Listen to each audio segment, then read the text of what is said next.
નમસ્કાર. નમસ્કાર. શું મેડમ તમારું નામ છે? રશ્મિબેન. રશ્મિબેન, તમારું address? Kim Hariharnagar, galaxy apartment. Galaxy apartment, Hariharnagar society અને કિમ 4 રસ્તા, બરાબર? સુરતની નજીક. હા. હવે તમને પ્રોબ્લેમ રશ્મિબેન શું શું હતા? એક એક પ્રોબ્લેમની વાત કરો. મને ગેસ, એસિડિટી અને જમ્યા પછી પેટ વધારે ભારે લાગતું, થોડુંક થકાન લાગતું એમ. પછી આમ તમે આમ ચાલતા હતા તો શું થતું હતું? આમ સ્ફૂર્તિ નથી શરીરમાં જરાય એમ. આમ સીડી ચડો એ વખતે શ્વાસ જેવી તકલીફ રહેતી, જ્યારે દાદર ચડ ઉતર કરવામાં શ્વાસ જેવી તકલીફ રહેતી એમ. પછી બીજો પ્રોબ્લેમ શું હતો? બીજું આ પગની નસ વચ્ચે દુખાવો થતો, નસ પગ જકડાઈ જતી, હા ખેંચાતી. તો કેટલા વર્ષથી આ પ્રોબ્લેમ હતા બધા તમને?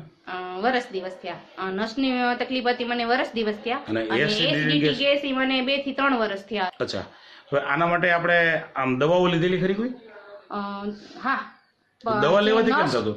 નસની તકલીફ હતી ત્યારે મેં દવા લીધેલી, પણ એમ જયારે ચાલુ હોય કોર્સ દવાનો ત્યાં સુધી મને સારું રહી, પછી જયારે બંધ કરી ત્યારે પછી દુખાવો ચાલુ રહેતો. પછી એસિડિટીમાં અને ગેસમાં એમાં શું થતું હતું? એમાં મને છાતીમાં બળતરા એવું થતું અને પેટ ભારે રહેતું, અને જમ્યા ઓડકાર બહુ ખરાબ આવતા જમ્યા પછી. આમ તમે જમી શકતા હતા કેટલું? ના, વધારે જમી ન શકતી હું. જ્યારે હા, થોડું તીખાસ વાળું ખાવાથી મને એસિડિટી વધી જતી અને પેટ ભારે લાગતું, અને કોઈ વસ્તુ એવી ગરમ મસાલે વાળી ખવાઈ ગઈ હોય ત્યારે તો મને બહુ જ તકલીફ થતી. તો આમ ખરેખર દુઃખદાયક જિંદગી લાગે કે નહીં? ભગવાને જિંદગી દીધી છે. જયારે વધી જાય ત્યારે પેટ ભારે લાગતું, શરીરમાં હાથ પગનો દુખાવો થતો, માથું દુખતું, એવું બધું થાય. માથામાં ગેસ અવળો થાય એટલે આખું શરીર પકડતું. હા, એવું બધું પ્રોબ્લેમ થતી મને. તમને આ દવાથી ગેસનો ને એનો પ્રોબ્લેમ દવાથી સારો થયેલો ખરા? ના. તો પછી તમને ફાયદો શેનાથી થયો છે?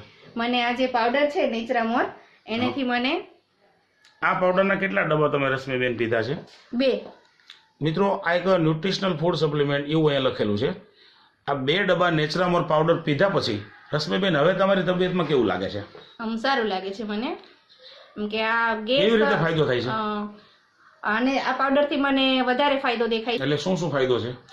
ગેસમાં રાહત છે, પછી એસિડિટી નથી થતી, અને જે દાદર ચડ ઉતરમાં મને જે થાક લાગતો એ પ્રોબ્લેમ હવે નથી રહી, અને શ્વાસ ચડતો એ તો હાવ નથી થતું. શું વાત છે?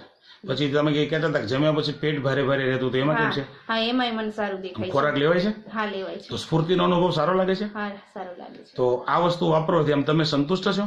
હા, સરસ. તો બિલકુલ સારું લાગે છે. બિલકુલ સારું લાગે. તો માહિતી આપવા બદલ ધન્યવાદ.